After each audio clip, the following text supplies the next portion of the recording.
Morning students, 12th class biology lesson number 3। बच्चों, ये मानव जनन लेसन नंबर 3 आपका जो है चला हुआ है, जिसमें कुछ प्रोसीजर, कुछ पॉइंट्स के बारे में बताना अभी बाकी रह गया था पिछली वीडियो में। तो आज हम जो 2 पॉइंट बचे हुए हैं उन पर चर्चा करने वाले हैं। नंबर 1, सहगर्भता तथा भ्रूणीय परिवर्धन। भ्रूणीय परिवर्धन या एम्ब्रियो डेवलपमेंट। बच्चों, ये इससे पहली वीडियो में भ्रूण के इम्प्लांटेशन तक हम चर्चा कर चुके हैं। किस तरीके से मेल या फीमेल से स्पर्म या अंडाणु से जायगोट बनता है, जायगोट किस प्रकार यूट्रस के अंदर पहुंचता है, यूट्रस में एम्ब्रियो का निर्माण शुरू हो जाता है। इसको कहते हैं इम्प्लांटेशन। क्या कहते हैं बच्चों? इम्प्लांटेशन या अंतररोपण। इसमें डेवलपमेंट नहीं होता भ्रूण का बच्चों, इसमें इम्प्लांटेशन होता है। भ्रूण की जो बनने की प्रक्रिया है वो शुरू हो जाती है, जिसको हम पहले समझा चुके हैं। अब ये नेक्स्ट पॉइंट आता है सहगर्भता तथा भ्रूणीय परिवर्धन।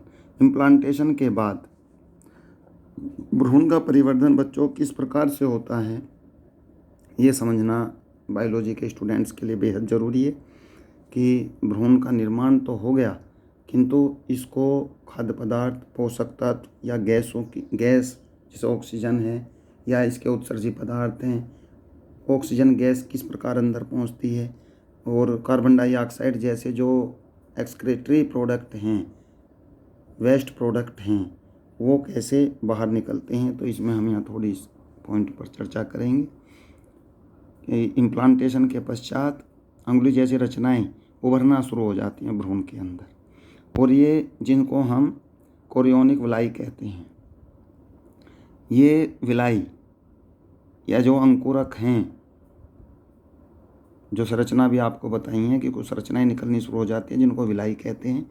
ये विलाई यूट्रस के अंदर संपर्क बनाने की प्रक्रिया में आ जाती हैं और एक प्रकार से गर्भाशय में ये जो मातृ गर्भाशय है, मातृ रक्त से आच्छादित हो जाती हैं, या गर्भाशय में अपना जो है इन अंकुरक के द्वारा, इन विलाई के द्वारा ये गर्भाशय से अटैच हो जाती हैं।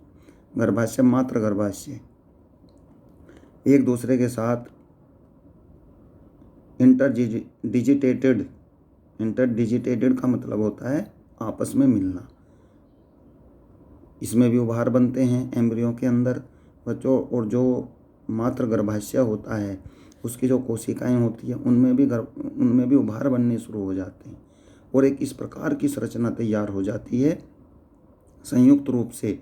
वे उसमें कुछ भाग गर्भाशय का होगा, गर्भाशय कोशिकाएं होंगी, कुछ भाग ये एम्ब्रियो का होता है, एम्ब्रियो की कोशिकाएं होती हैं, और एक प्लेसेंटा का निर्माण करती हैं, जिसको हम साधारण भाषा में एक नली कह सकते हैं या प्लेसेंटा कह सकते हैं, हिंदी में अपरा कह सकते हैं। ठीक है बच्चों, अपरा कह सकते हैं। और इसी प्लेसेंटा से एम्ब्रियो मातृ कोशिकाओं से या गर्भाशय की मातृ कोशिकाओं से अटैच हो जाता है, और वहीं से वो अपने पोषक तत्व और वहीं से अपने वज्र पदार्थ बाहर निकालना और पोषक तत्व ग्रहण करना, ये इस प्लेसेंटा के द्वारा चलता रहता है। भ्रूण का बच्चों डेवलपमेंट होता रहता है। मातृ कोशिकाओं से भोज्य पदार्थों की पूर्ति शुरू हो जाती है, ऑक्सीजन गैस इत्यादि की आपूर्ति शुरू हो जाती है। कार्बन डाइऑक्साइड जैसे वज्र पदार्थ जो एम्ब्रियो के अंदर डेवलप होते हैं, उनको बाहर निकालने की प्रक्रिया इस प्लेसेंटा के द्वारा हो जाती है, और भ्रूण का धीरे धीरे डेवलपमेंट होना शुरू हो जाता है। और जो संरचनाएं जब तक इसमें विकसित नहीं होती, प्लेसेंटा के निर्माण से पहले पहले जो अंग या जो संरचनाएं विकसित नहीं होती, उनमें विकसित की प्रक्रिया शुरू हो जाती है। अर्थात जो हाथ, पैर, मुंह, आँख, नाक, कान इत्यादि का निर्माण शुरू हो जाता है। इसके साथ साथ कुछ और आंतरिक परिवर्तन, कुछ इंटरनल चेंजेज आते हैं, आंतरिक परिवर्तन जिन्हें बोलते हैं।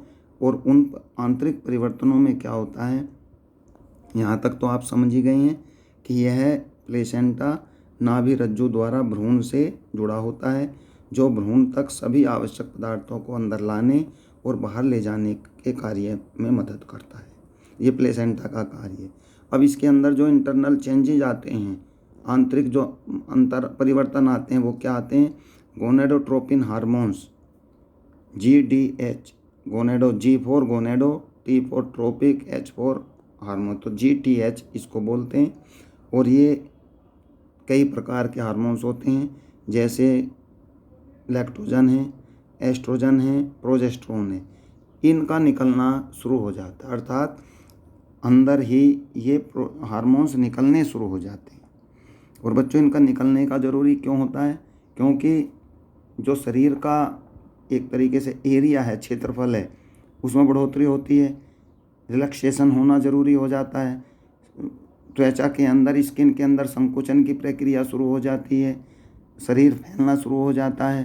तो जब तक ये गोनेडोट्रोपिक हार्मोन्स, जिसको हम संयुक्त रूप से GTH कहते हैं, जैसे लैक्टोजन्स हैं, एस्ट्रोजन्स हैं, प्रोजेस्टेरोन्स हैं, रिलैक्सेंस नामक एक हार्मोन्स भी जो है इसमें निकलता है, इनका स्रावन नहीं होगा तो शरीर के अंदर वो चेंजेस दिखाई नहीं देंगे। इसलिए अंडाशय से इस प्रकार के हार्मोन्स का निकलना बेहद ज़रूरी है, जिससे गर्भाशय के अंदर या यूट्रस के अंदर एम्ब्रियो का डेवलपमेंट होता रहे, और एम्ब्रियो के डेवलपमेंट के साथ साथ जो चेंजेज शरीर के अंदर, बॉडी के अंदर आने होते हैं, चाहे वो लैक्टोजन के कारण दूध की प्रक्रिया शुरू होती है, एस्ट्रोजन और प्रोजेस्टेरोन से हमारे शरीर के अंदर संकुचन, रिलैक्सेशन की प्रक्रिया शुरू होती है, और वो थोड़ा जो हैं स्किन पर कंट्रोल करते हैं, उसको फैलने में सहायता करते हैं।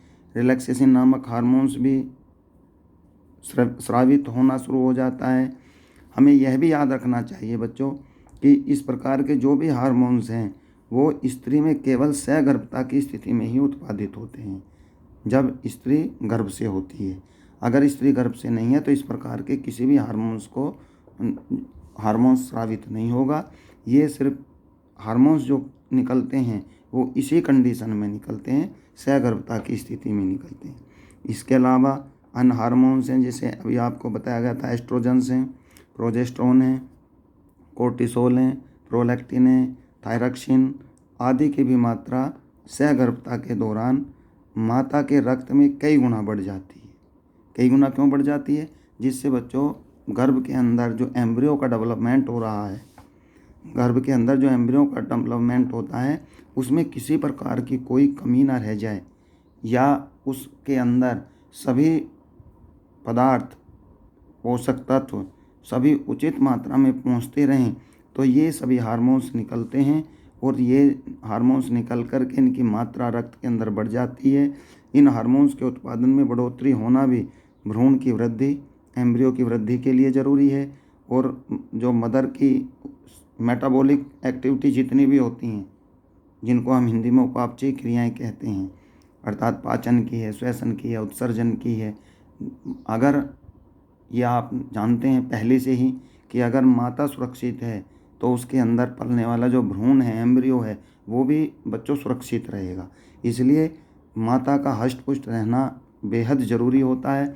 इसलिए इस प्रकार के हार्मोन्स उसमें अधिक मात्रा में स्रावित होने शुरू हो जाते हैं, और इनकी मात्रा ब्लड के अंदर अत्यधिक बढ़ जाती है, जिससे माता के अंदर, माता की जो उपापचयी क्रियाएँ हैं, मदर की जितनी भी मेटाबॉलिक एक्टिविटी हैं, वो भी सुचारू रूप से चलती रहें, और उसके साथ साथ एम्ब्रियो का भी डेवलपमेंट बराबर चलता रहे। तो बच्चों, ये सगर्भता की स्थिति आती है। अब इसमें एम्ब्रियो का डेवलपमेंट कैसे होता है, ये भी आप थोड़ा इसमें समझ लें।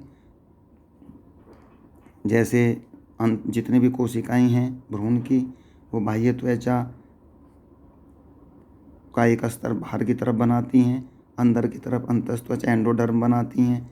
बाहर बाह्य त्वचा को एक्टोडर्म कहते हैं, अंदर वाली त्वचा को, जिसको हम अंतस्थ त्वचा बोलते हैं, इसको एंडोडर्म कहते हैं।